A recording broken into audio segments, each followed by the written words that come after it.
অবরুদ্ধ নিশীথ তেজস্মিতা মর্তুজা পর্ব ৪ পাঠে আমি শারমিন।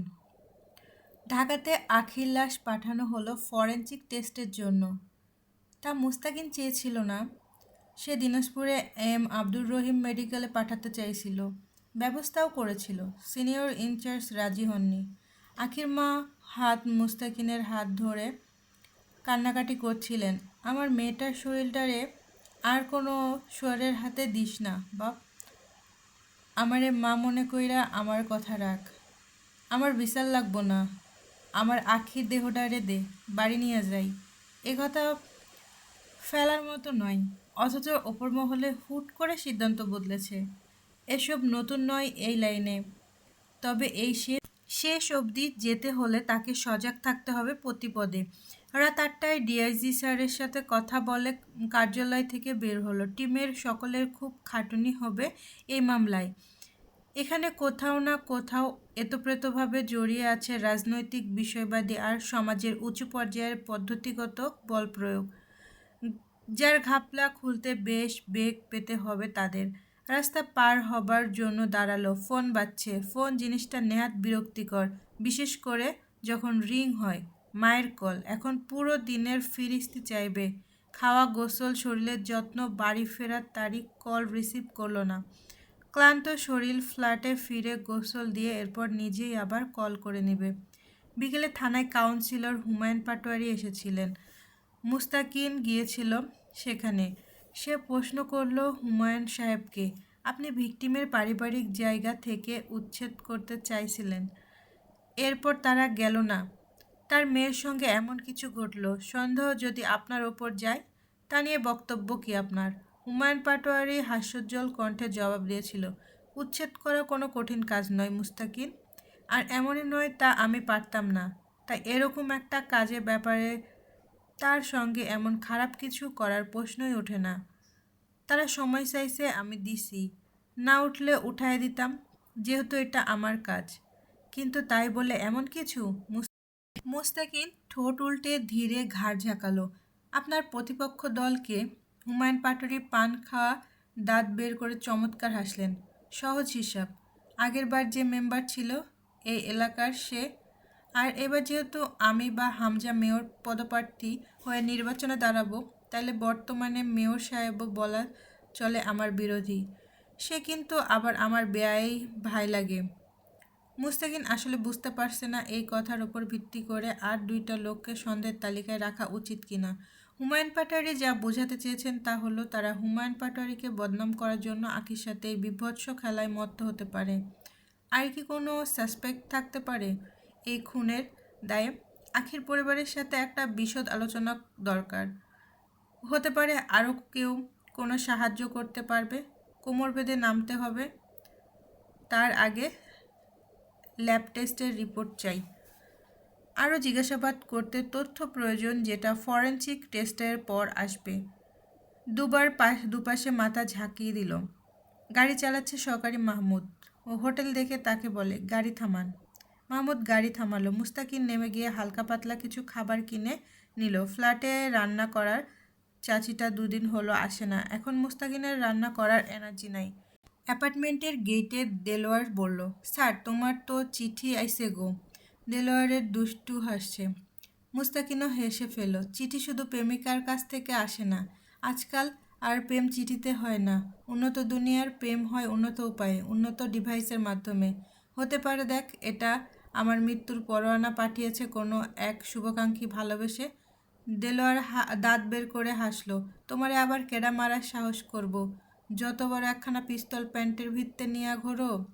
প্যান্টের ভেতরে পিস্তল, তাও আবার এত বড়। তুই রাইফেল আর পিস্তলকে গুলিয়ে ফেলছিস মনে হচ্ছে। আর প্যান্টের ভেতরে পিস্তল রাখে কেমনে, কোথায় রাখে? মুস্তাকিনের বলার ভঙ্গি দেখে হো হো করে হেসে উঠল এবার দেলোয়ার। মুস্তাকিন ঢুকে গেল ফ্ল্যাটে। দরজা লাগিয়ে খাবার টেবিলের ওপর রেখে চিঠি নিয়ে বসলো। চিঠিটা রেখে দিল পরিত্যক্ত হালে। বিশেষ আগ্রহ আসছে না তা নিয়ে। সে জানে চিঠি কার। ফ্রেশ হয়ে এসে খোলার কথা ভেবে আবার কি মনে করে দায়সারা হাতে চিঠিটা খুলল। বেনামি চিঠি। কি জানি, পরিচয় দাও তুমি নিজের। ও হ্যাঁ, সৈয়দ মুস্তাকিন মহান। ইনভেস্টিগেটর অফ পিবিআই ডিপার্টমেন্ট না? কেস থেকে সরে যাও অফিসার, তুমি ভালো থাকো আর আমরাও। নয়তো তোমার এক পিস্তল কতক্ষণ কতভাবে রক্ষা করতে পারবে তোমার জান? যা করতেছো তা জানের সওদা, হাতে তো পড়বাই। আর যদি সেরকম ইচ্ছা থাকে তাহলে তোমার রুহুর জন্য মঙ্গল আর মরার জন্য বেহেস্ত কামনা করি। মুস্তাকিন চিরকুটটা হাতে মুড়ে ময়লার ঝুড়িতে ফেলল, শার্ট খুলে সোফাতে ছুড়ল। আরও মাথায় চেপে বসাচ্ছে এরা কেসটা এতক্ষণে, তাও ঘুম ঘুম পাচ্ছিল একটু ক্লান্তিতে। মোড়ের ওপর রিক্সা থামিয়ে দিল রিক্সাওয়ালা। অন্তু বলল, আর একটু এগিয়ে যাবেন না? না আপা, রাস্তা খারাপ, চাকা আটকে যায়। এইটুকুন পায়ে যান। রাস্তাটা ভাঙা, কদিন আগের বৃষ্টিতে পিচ ক্ষয়ে নিচু হয়ে যাওয়া স্থানগুলোতে পানি জমেছে। সামনেই ক্লাবঘর, বাইরের দেওয়ালে সেটে রাখা বিভিন্ন রাজনৈতিক পোস্টার, রং বেরঙের কালিতে রাজনৈতিক সংগঠনের নাম ধাম লেখা সব। সামনে রাস্তার ওপারে চায়ের দোকানপাট। ক্লাবঘরের সামনে লাল চেয়ার পাতা অনেকগুলো। বাঁশের স্ট্যান্ডের ওপর ক্যারাম বোর্ড রাখা। চেয়ারে দুয়েকজন বসে পা দোলাচ্ছে, সিগারেট টানছে, কেউ চায়ের কাপে চুমুক দিচ্ছে। রাস্তার করুণ দশা। কাউন্সিলরের ক্লাবঘরের সামনের রাস্তা এই হাল, অথচ সেই কাউন্সিলরে আগামীতে মেয়র পদে প্রার্থী হয়ে বিভিন্ন সম্মেলনে কত কী করে দিবে অঙ্গীকার দিচ্ছেন জনতাদের। আজকালের মাঝে একটা বিশাল সম্মেলন আছে প্রাইমারি স্কুলের মাঠে। সেখানে নিশ্চয়ই হামজা, জয়, জ্যাম্পেশ একটা করে বক্তব্য রাখবে। এদের জিহ্বা কয়টা, আর বিবেক এবং লজ্জাই বা কোন ফেরিওয়ালার কাছে বিক্রি করে বাদাম কিনে খেয়েছে। ভাবতে ভাবতে কাদায় এক পা গেড়ে গেল অন্তুর। ক্লাবঘরের দিকে তাকালো না, থুতনি বুকে ঠেকিয়ে হেঁটে পার হলো। কালো বোরখা ও কালো ওড়নার নেকাবে মুখ ঢাকা তার। ক্লাবঘরের পাশেই সালমা খালার ছোট বাড়িটা। টিনের গেটে আঙুলের টোকায় 2-3 বার শব্দ করলো। কিছুটা দেরি করে চাঁদনি গেট খুলে দিল। অন্তু বলল, ভয় পাবেন না ভাবি, আমি খালার ভার্সিটির এক ছাত্রী। চাঁদনি নির্লিপ্ত মুখে একপাশে সরে দাঁড়িয়ে ভেতরে আসার ইশারা করল। টিনের চাল, টিনের বেড়া, তার সামনে একটা ইটের গাঁথনিতে তোলা ঘর। মেঝে হয়নি, ওপরে শুধু টিনের ছাদ লাগানো হয়েছে। নিচের মেঝে কাঁচা, জানালা দরজাও লাগানো হয়নি। চাঁদনি অন্তুকে গিয়ে ঘরে বসালো। পাশের ঘরে সালমা খালা নামাজে বসে কাঁদছেন। অন্তুর বুক ভার হয়ে এলো। চাঁদনি নাস্তা আনতে উদ্যত হলে অন্তু চাঁদনির হাতটা চেপে ধরে বলল, ভাবি প্লিজ, কোনো আনুষ্ঠানিকতা দেখিয়ে আমায় ছোট করবেন না। আপনি বসুন, 2 মিনিট কথা বলি। সব মিটলে একদিন এসে নাস্তা করে যাব। চাঁদনি মানতে চায় না। অন্তু জোর করে বসালো। জীর্ণ একটা সালোয়ার কামিজ পরনে চাঁদনির, চুলের বেনি উল্কো খুস্কো, মুখে মনিলতার ছাপ। দেখতে চরম সুন্দরী চাঁদনি, কালি পড়া ডাগর ডাগর চোখ, আর তা যেন রহস্যময়। নাম কি তোমার? অন্তু বলে ডাকে সকলে। আমিও তাহলে তাই বলে ডাকবো? একটু হাসল চাঁদনি। হাসিটা অদ্ভুত আর সুন্দর। যদি আগে চলে যেতেন এখান থেকে তাহলে হয়তো আখির এই হাল হতো না বোধহয়। মলিন হাসল চাঁদনি প্রত্যুত্তরে। বহুদিন থেকে ক্লাবের ছেলেদের নজর পড়েছিল আখিরে খুব জ্বালাতো ওরা। যাওয়া আসার সময় আজেবাজে কথা বলতো। একবার ক্লাবের একজন বাড়িতে এসে তার কোনো বড় ভাইয়ের সাথে আখির কুপ্রস্তাব দিয়েছিল। আম্মা তারে একটা থাপ্পড় দিছিল। অন্তু জিজ্ঞেস করতে ইচ্ছে করলো, সেই বড় ভাইটা কি জয় আমির? আপনার কি সন্দেহ হয় না জয়ের ওপর? করল না প্রশ্নটা। আপনি যে টাকা ফেরত দিতে গিয়েছিলেন মেম্বার সাহেবকে, তা দিয়ে অন্য কোথাও তো জায়গা কিনে চলে যেতে পারতেন। চাঁদনি হাসলো আবার। কেমন যেন দেখাচ্ছিল চাঁদনির হাসি। তুমি ঘটনা লোকমুখে শুনেছ তাই না? অন্তু জবাব দিল না। চাঁদনি বলল, পুরোটা আবার আসলটা শোনো নাই। এখন শুনি, আপনি বলুন। চাঁদনি তাকায় অন্তুর দিকে। আমি বলবো। অন্তুর চাঁদনিকে ভীষণ অন্যরকম লাগছিল। চাঁদনি বিছানার ওপরে ছড়িয়ে ছিটিয়ে থাকা কাপড়গুলো ভাঁজ করতে করতে বলল, আমি বাপের বাড়ি পাওনা জায়গা আর বিয়ের গয়না বেচে আমার ভাইয়ের সাথে নিয়ে মেম্বারের কাছে গিয়েছিলাম টাকা ফেরত দিতে। তারা নিল না। টাকাগুলো দেখলো আর মেম্বার সাহেব বলল, আচ্ছা, টাকা যখন জোগাড় করেছ নেওয়া যাবে। আমি ওই হিন্দু লোকটার সাথে কথা বলে দেখি। এরপর অন্যমনস্ক হলো চাঁদনি। যেভাবে বলছিল আমরা নিশ্চিত ছিলাম টাকা নিবে, জায়গা ফেরত পাবো। নিল কি সেই টাকা? চাঁদনি খুব মনোযোগ দিয়ে কাপড় ভাঁজ করতে করতে বলল, সেই রাতে বাড়িতে লুট হলো। বলেই হাসলো। কি যে অদ্ভুত নির্লিপ্ত শুনতে লাগলো চাঁদনির কথাটা। কপাল জড়িয়ে ফেললো অন্তু। চেনেননি তাদের? চাঁদনি হাসি মুখে কাপড়গুলো একপাশে রেখে বলল, তুমি কখনো ডাকাতি দেখনি? না। না, দেখিনি। ওরা মুখোশ পরে ছিল। আর চিনলেই বা কি? যাবার সময় অস্ত্র দেখায় খুব ভালো করে সাবধান করে গেল। আর আমরা সাবধান হয়ে গেলাম। একবার সাবধান না হয়ে হারে গেছে একটা। অন্তর বুঝল না শেষ কথাটা। চাঁদনি কি আখির মেজ ভাইয়ের কথা বলছে যে ক্যান্সারে মারা গেছে? এখানেও এক রহস্য রইল। চেয়ে রইল ক্ষণকাল চাঁদনির নির্বিকার মুখটার দিকে। অসীম ধৈর্য আর বুঝ মেয়েটির। এমন নিম্নবিত্ত পরিবারে এত শীতল মস্তিষ্কের একটা বউ। তার চোখের চাহনি, কথা বলার ধরন, মুখের ভঙ্গিমা সবাই যেন অসাধারণ, একটুও সাধারণ নয়। সেদিন শাশুড়িকে যেভাবে বুকে জড়িয়ে থামাচ্ছিল, সে এক বিরল দৃশ্য। আজও কেমন অনড় শক্তিময় লাগছে এই মেয়েটাকে। প্রথম সাক্ষাতে কেমন নির্দ্বিধায় কথা বলছে ওর সঙ্গে। একটু ইতস্তত বা অপ্রস্তুত নয় যেন। মার্জিয়া কি এমন হতে পারতো না? অন্তু জিজ্ঞেস করলো, আপনি পড়ালেখা জানেন? চোখ তুলে তাকায় চাঁদনি। এসএসসি পাশ করেছিলাম। মুখ খুললে, না তুমি? দেখলাম না তো তোমায়। অন্তু নেকাবটা খুলল অল্প একটু। বেজায় মায়াবতী দেখতে অন্তু। সবচেয়ে বেশি মায়া লেপ্টে আছে ঘন পাপড়িওয়ালা চোখে। চোখের মণি কুচকুচে কালো, তাতে মুক্ত দানার ন্যায় ভাসছে আলোর প্রসারিত বিন্দু রেখা। এক দেখায় আটকে যাবার মতো সুন্দর মেয়েটা। কালো নেকাবের প্রান্ত শেষে ঠেকেছে ফর্সা কপালটার ওপর। থুতনিটুকু বের হয়নি। কালো পর্দার আবরণ ভেদ ঝিরিঝিরি মোহময়ী চেহারা। চাঁদনি কিছুক্ষণ অন্তুর নত মুখের দিকে চেয়ে থেকে বলল, খুব সুন্দর তুমি। আপনার কাছে হেরে যাব। দুজনেই হাসল। গেইটে শব্দ হলো। অন্তু দ্রুত মুখে নেকাব পরে নিল। সোহেল ঘরের দরজায় এসে থেমে গেল। তার চোখে মুখে কৌতূহল। অন্তু সোহেলের অপ্রস্তুত অবস্থা দেখে নিজেই বলল, ভাই, আমি অন্তু, ভার্সিটিতে পড়ি। ভাবির সঙ্গে এমনিই দেখা করতে এসেছিলাম। আপনি ভেতরে আসুন। সোহেল ঢুকলো না। দু কদম পিছিয়ে হাত দিয়ে বাধা দেবার মতো করে বলল, বসো তুমি, কথা কও, আমি পরে আসবো, বসো বসো। অন্তুর ভালো লাগছিল এ বাড়িতে। সে বলল, আপনি আসুন, আমি বেরিয়ে যাচ্ছিলাম। অন্তু গিয়ে কান্নারত অভাগী মায়ের পাশে মেঝেতে বসে পড়ল। হাতটা চেপে ধরে বলল, চেনেন আমায়?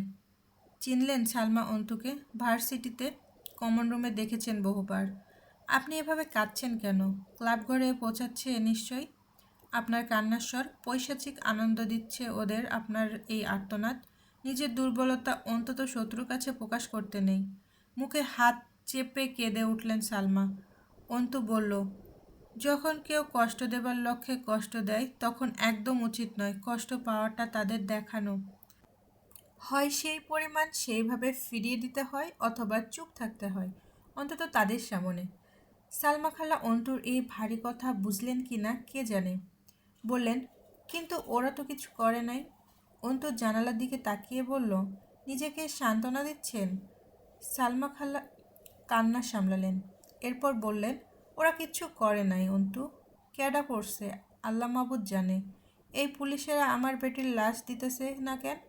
আবার কই নিয়ে গেছে আমার বেটিরে? আমার বিচার লাগবো না। ওরা রাজনীতি করে, শক্তিশালী সব। আমার বিচার লাগবো না, কিচ্ছু লাগবো না আমার। আমি চলে যাব এখান থেকে, বহু দূরে চলে যাব। আমার মেয়েটারে এই পুলিশ আবার কই জানি নিয়ে গেছে। কথা ধরল অন্তু। কারা রাজনীতি করে? এই তো বললেন ওরা কিছু করেনি। তার মনে হলো সে বোধহয় টেনে হিঁচড়ে জয়কে এসবের পেছনে দাঁড় করাতে চাইছে। তার সঙ্গে সেদিন খারাপ আচরণ করেছিল বলে জয় বারবার অপরাধীর জায়গায় নজরে আসছে। কিন্তু এটা ঠিক না। ভেতরের উকিল মস্তিষ্কটা ধমকালো অন্তুকে। ক্লাবঘর পার হওয়ার সময় আর চোখে তাকালো সেই দিক। বুকে একটা চাপা উত্তেজনা কাজ করছে। তাকে চিনে ফেলার মতো কেউ যদি এখন ক্লাবে থাকে, কোনো তামাশা না হয়ে যায় এখন। যদি জয়ই দেখে ফেলে। ক্লাবঘরের সামনে বড় পোস্টারে কাউন্সিলর হুমায়ুন পাটোয়ারির ছবি টাঙানো। পাশে আরেক পোস্টারে তার ছেলে হামজার ছবি। এবার ক্যারাম বোর্ডের সামনে ছেলেরা দাঁড়িয়ে আছে। এটা আর চোখে নজরে এলো। আর ভুলেও তাকালো না সেই দিকে। সন্ধ্যার বেশি বাকি নেই। দুনিয়াতে সর্বোচ্চ জঘন্য শব্দের মধ্যে সেরা জঘন্য হলো অ্যালার্মের শব্দ। ঘুম ভাঙল জয়ের। ফোনের অ্যালার্ম তখনও বাজছে। উপর হয়ে ছিল। চিত হয়ে বকলো, সেটা ভাঙা অ্যালার্ম ঘড়ি বালটা বাজতেই আছে। সম্বন্ধীর ছেলে ঘড়ি আমার, আমি উঠছি হে, এবার অফ যা। ঘড়িটাকে ভাঙতে পারলে ভালো লাগতো, ভাঙলো না। টাকার ঘা কলিজায়। মুখে চোখে পানি দিয়ে আসার পরেও ঝিমুনিটা ছাড়ছিল না। প্রথমে ঝুড়িতে পরে একে একে সম্ভাব্য সকল আসবাবে কাঙ্ক্ষিত শার্টটা খুঁজল, পেল না। চিৎকার করতে করতে বেরিয়ে এলো ঘর থেকে। মামি ও শতালো নানির মেয়ে কাজের মহিলাকে জিজ্ঞেস করলো, সেই শালিক চিংড়ি কই? বেরিয়ে এসে দাঁড়ালেন শাহানা। কি সমস্যা? ষাঁড়ের মতো গলা ফাড়াইতেছিস কেন? এই বাড়ির বেটা ছেলেদের জন্মগত বদরোগ এই। জয় দাঁত খিচে উঠল। আমার শার্ট ধোয়া হয়নি কোন সুখে? কার বাল্লা পরবো আমি এখন? তোর শার্টের খুব অকাল পড়েছে। আলমারি খুললে ছোটোখাটো একটা শার্টের গোডাউন খুঁজে পাওয়া যায়। বাদর, সব সময় তোমার শার্টের পেছনে তো দৌড়াই আমি। আর কোনো কাজ নেই বাড়িতে? অন্যটা পরে বের হওয়া যেত না? জয় মুখ খুলতে গিয়েও নিয়ন্ত্রণ করলো নিজেকে। তার মুখ খুললে বকা ছাড়া কিছু আসার সম্ভাবনা নেই। মামিকে সামনাসামনি বকা ঠিক না। এরপর কথা বলতে গিয়ে ওই খ্যাপা স্বরে এলো, তো একটা বের করে দাও সেই গোডাউন থেকে, পরে বের হই। তোমাদের মতো তো হুদাই ঘরে বসে থাকি না আমি, কাজ আছে, উঠতেই দেরি হয়ে গেছে। আবার শার্টের বেড়া নিয়ে রঙ্গ করতেছি আর আধ ঘন্টা। তোরও বেরিয়ে এসে দাঁড়ালো সেন্টার রুমের এক পাশে। জয় ওর দিকে ফিরল, কঠিন স্বরে আদেশ করলো, তোরও। আরে সিস্টার, ইউ আর স্টিল জীবিত নাও? ভালোই হলো। আমার একটা শার্ট বের করে দে যা কই। জয়ের ঘরে ঢুকলেই পুরুষালী একটা গন্ধ পাওয়া যায়। মাতাল মাতাল লাগে তরুর। ঘরে বাস করা পুরুষটাই যখন সর্বক্ষণ ওর মাতাল হয়ে থাকার কারণ, এই ঘরটাও ওর কাছে বড় কাঙ্ক্ষিত। প্রতিদিন জয় উঠে বেরিয়ে যাবার পর সে পুরো ঘরটাকে পারলে নতুন করে ওলট পাল্টে করে আবার শুরু থেকে গুছায়। বেশিক্ষণ এই ঘরে অবস্থান করার লোভে। যতক্ষণ এখানে থাকবে বুকের ভেতর যেন কি এক শিরশিরানি নেচে বেড়ায়। আলমারিটা খুলে খুঁজে খুঁজে একটা কালো লালচে রঙা শার্ট বের করলো, আবার দ্রুত ঢুকিয়ে হ্যাঙ্গারে বাঁধিয়ে রাখলো। এই ঘরে প্রতিটা বিন্দু তার গোছানো। অবশেষে একটা চেক শার্ট বের করলো, সেটাতেও মন লাগলো না। ভুলভাল শার্ট নিয়ে গেলে পছন্দ না হলে নিশ্চিত এজন্য একটা জঘন্য ভাষায় গালি দিয়ে ছুঁড়ে ফেলবে শার্টটা জানালা দিয়ে। একবার শার্ট ধোয়া হয়েছিল না, সবগুলো শার্ট বাথরুমে চুবিয়েছিল। পরে ক্লিনার এনে সেসব তুলে বাথরুম বাঁচানো হয়েছে। আবার নতুন শার্ট কিনতে হয়েছিল। নাকের অবধি হামজার শার্ট পরতো। একটা মিশ্র ছাই রঙা শার্ট দিল জয়কে। জয়ের সব শার্ট বেনামি রঙের, নাম না জানা সব কালারের শার্ট বেছে বেছে কিনে আনে। এমনকি শার্ট যেটা কেনে সেটা দোকানে দাঁড়িয়েই গায়ে চড়িয়ে পরনেরটা ব্যাগে করে বাড়ি ফেরা লোক সে। পরের দিন নতুন সেই শার্ট ধুয়ে আয়রন করে আলমারিতে তোলা হয়। এরকম হাজারো পাগলেটের স্বভাবসম্পন্ন বদরাগী পুরুষটিকে কেন যে তার ভালো লাগে মনে মনে তরুর। লোকে শুনলে নিশ্চয়ই বলবে রুচির দোষ আছে তরুর, নয়তো জয়ের মতো নোংরা স্বভাবের ছেলের প্রেমে পড়া যায় না। জয় কিছু বলল না, চুপচাপ শার্টটা পরলো গায়ে। তরুকে দিয়েই পারফিউম আনিয়ে নিল। এই ব্যাপারটা তরু কতটা উপভোগ করে তা জানে না জয়। তার মন নেচে ওঠে যখন জয় ধমক দিয়ে এটা ওটা ঘর থেকে আনতে বলে তাকে। মনে হয় যেন সে ঘরণী জয়ের। আজ পৌরসভা অফিসে বৈঠক ছিল, নির্বাচন কাছে। হামজা বলেছিল ঠিক দুপুরে পর পৌরসভায় পৌঁছে যেতে। আগামী সপ্তাহের শুরুতে বিশাল এক সম্মেলন নির্বাচন নিয়ে। সেই বিষয় নিয়ে আলোচনা চলবে। জয় পৌরসভায় না গিয়েছিল পলাশের গাঙের পাড়ের বাড়িতে। সেখানে কিছুক্ষণ আড্ডা দিয়ে ক্লাবে গিয়ে ক্যারাম খেলেছে আধা ঘন্টার মতো। এরপর বাড়ি ফিরে ঘুম দিয়েছে সন্ধ্যা অবধি। কবি ড্রাইভিং করতে করতে জিজ্ঞেস করলো, ভাই আমরা যাচ্ছি কই এখন? চেয়ারম্যান কাকা ডেকেছে। কবি দ্রুত ঘাড় ঘুরালো। চেয়ারম্যান কাকা আপনাকে ডেকেছে কেন? সম্পত্তির ভাগ লিখে দিবে। তোর কিছু চাই সেখান থেকে? বোকা হাসলো কবির। না মানে আপনারে কেন ডাকছে? উল্টাপাল্টা কিছু করবে না তো? উল্টাপাল্টা কিছু? বউ নাই নাকি চেয়ারম্যানের? আমায় কেন টার্গেট করবে? হাসলো কবির। জয় বলল, আয় তোর এই গেছো বাদরের মতো হাসির একটা ছবি তুলি। বাই এনি চান্স অকালে টপকে গেলে ছবিতে মালা চড়াবো। ব্যাক ক্যামেরায় অন করে কবিরের দিকে ধরল। হঠাৎ একটা বোঝাই ট্রাক সামনে এসে পড়ল ওদের গাড়ির। গাড়ি চালানোর সময় এই মজা বোধহয় কাল হয়ে উঠল ওদের। কবির প্রথমত নিয়ন্ত্রণ হারালো, দ্রুত স্টিয়ারিং ঘোরালো গাড়ির এক সাইডে নেবার জন্য। ততক্ষণে ডান পাশে আরেকটা গাড়ি এসে পড়েছে, ওদিকে সরার জায়গা নেই। ওদের গাড়ি যে পজিশনে রয়েছে তাতে ট্রাক ওদের গাড়িকে পিষে সামনে এগিয়ে যাওয়া ছাড়া উপায় নেই। এপাশে চাপার জায়গা নেই। কয়েক সেকেন্ড পাশের গাড়িটাও আরও স্লো হয়ে ওদের পাশ আটকে চলল। মনে হলো জয় সব সময় খারাপ কিছুর জন্য প্রস্তুত। কবিরও হলো। কিচ্ছু করার নেই আর। ট্রাক ওদের সামনে, খুব কাছে প্রায়। আচমকা পাশের গাড়িটা পাশ থেকে দ্রুত এগিয়ে গেল ওদের গাড়ি পার করে। সেদিক দিয়ে ট্রাকটা চলে গেল ওদের বাঁচিয়ে। ট্রাক চলে গেল নাকি কবির নিপুণ হাতে নিয়ন্ত্রণ করে নিল বলা যায় না। সেকেন্ড 20 মধ্যে ঘটে যাওয়া পুরো ঘটনাটা। জয় গাড়ির জানালা দিয়ে মুখ বাড়িয়ে পেছনে তাকিয়ে দেখল ট্রাকটাকে একবার। এখনও হৃৎপিণ্ড ধড়াস ধড়াস করছে। জয় তাকে বকল, শালা এত লাফাও কেন? বেশ কিছুক্ষণ পর পেছন থেকে সামনে ঘাড় ফেরালো। কবিরকে প্রশ্ন করলো, ট্রাকটা কার জানিস কবির?